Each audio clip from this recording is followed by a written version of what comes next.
Hello everyone, I'm going to show you how to go deeper into each radar. Here we can see that we have some scores already, and we can see that the lowest score that we have is the smart word one.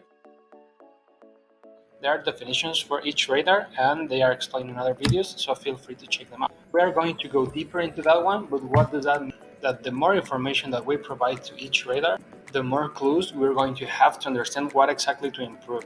As each radar contains sub-radars, I'm going to explain that in a minute. In here, after clicking the Extend Radar Further button down below, we can see all the radars that we have. We're also uploading new radars every once in a while, so make sure to follow us to find out the radar that will work best for you. Now, we want to understand what exactly in the work we could improve, right? So we're going to select the radar. We can see the description and the paint to solve. And in here, this is a very important part.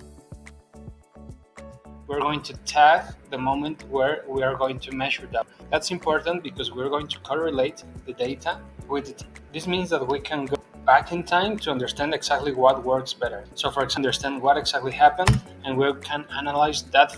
So make sure to tag what you're measuring. Now in here, we already activated the radar. We're going to receive some notifications. We're going to start receiving the pulse.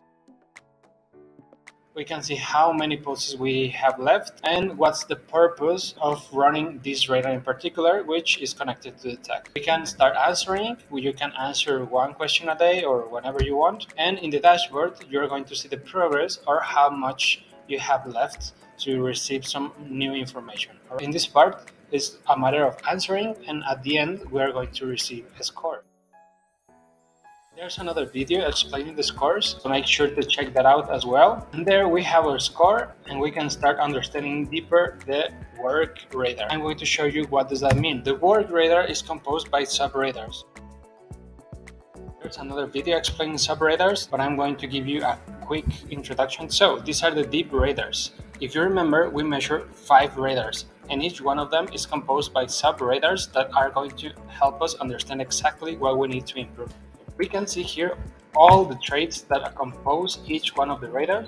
And for example, we were measuring the smart work. All right. So after answer, we're going to receive as a message what exactly we need to improve: processors, workflow, automation, or collaboration. Make sure to check all the radars and sub-radars to understand exactly what's happening. And that's it for now. So have fun.